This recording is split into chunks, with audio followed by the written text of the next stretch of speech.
Je viens de revoir le film en question. C'était... Ah, c'est un chef-d'œuvre. C'est incroyable.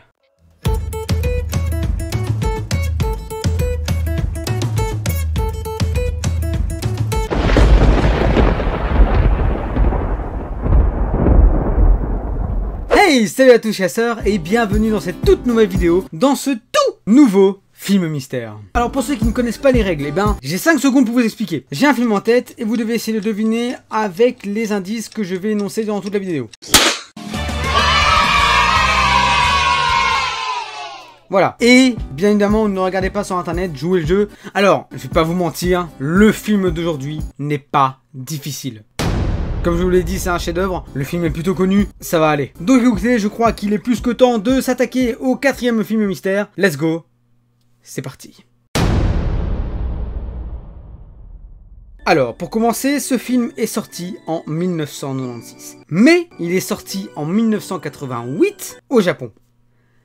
C'est vrai que ça date un peu. Alors, je vais pas annoncer tout de suite le réal, puisque c'est vrai que si je vous le dis, ce serait un petit peu trop facile. Est-ce que c'est du Miyazaki ? Ah, c'est possible, hein. Ou pas. Donc ce long métrage, si vous l'avez vu, c'est celui qui, je pense, vous a le plus transformé. Ce film ne vous laisse pas indifférent. Et si vous l'avez jamais vu, je ne peux que conseiller ce chef-d'œuvre de l'animation japonaise. Déjà pour la première raison, c'est que il ne s'agit pas réellement d'un film pour enfants. Ok, il y a certaines petites choses qui sont assez mignonnes, mais la plupart du temps, c'est assez bouleversant. Et que du coup, le film est également adapté aux adultes. Et ça, je trouve que c'est un point assez important à annoncer. Et je ne savais pas, mais il s'agit d'une adaptation d'un roman.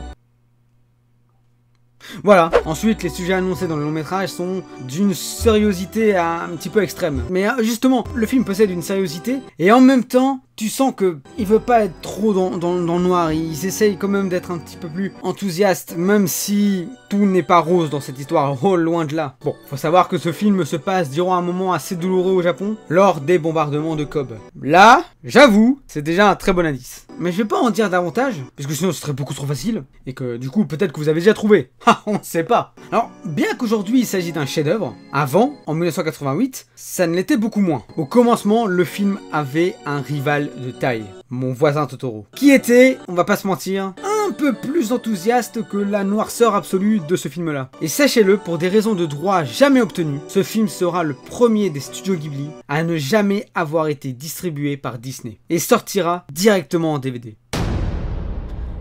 Et c'est fort dommage, parce qu'un film comme ça mérite totalement d'être sur un grand écran. Ouais.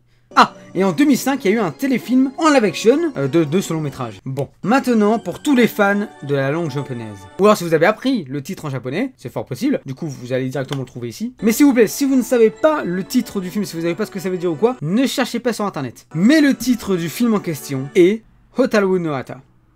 Voilà. Enfin, avant de vous parler du synopsis sans détail, je vais vous dévoiler le nom du réalisateur. Et non, il ne s'agit pas de Monsieur Miyazaki. Ah, vous êtes pas bien là, hein. Ah, vous avez cru que c'était Miyazaki, vous avez cru que c'était Shiro et ça. Non, non, non, non, non. Mais le réalisateur, il s'agit tout simplement de Isao Takahata. Takahata ? Isao Takahata. Bon voilà, je crois que vous avez tout avant de dévoiler le synopsis sans détail. Donc écoutez, eh bien let's go. Ce film mystère numéro 4 nous raconte l'histoire d'un frère et une sœur qui seront confrontés à un événement des plus cruels et horribles du Japon en 1945. Et après être parti d'un des membres de la famille, pour aller ensuite dans une habitation dans laquelle ils vont essayer tout simplement de survivre. Alors oui, pour ceux qui l'ont vu, vous savez de quoi il s'agit, mais le film est triste, très triste. Mais il reste incroyablement beau. Je viens de le voir là il y a 15 minutes, ce film est tout bonnement magnifique. Enfin bref, ce film en question, ce film mystère numéro 4, n'est tout autre que...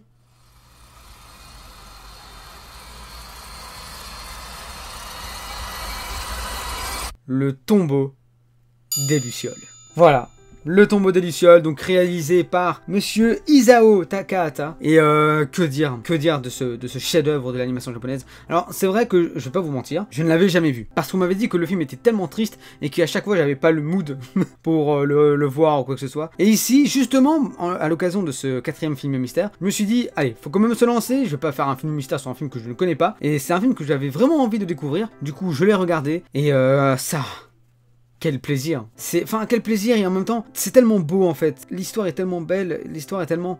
Si vous êtes dans une dépression que vous regardez, c'est fini. C'est fini. Mais sincèrement, c'est l'un des plus beaux films d'animation japonaise que j'ai vu. Au bout d'un moment, c'était comme le voyage de Chihiro que j'ai adoré. Mais ici, voilà, je voulais absolument faire ce film-là. Donc ce 4e film mystère est tout autre que le tombeau des Lucioles.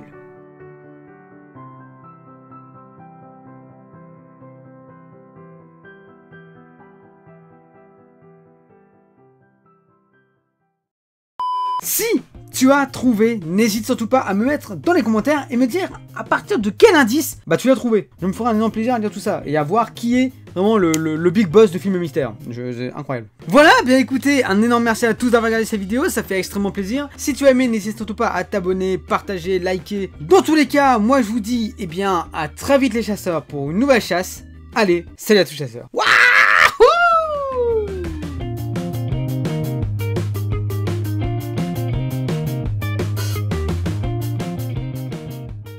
Et écoutez bien.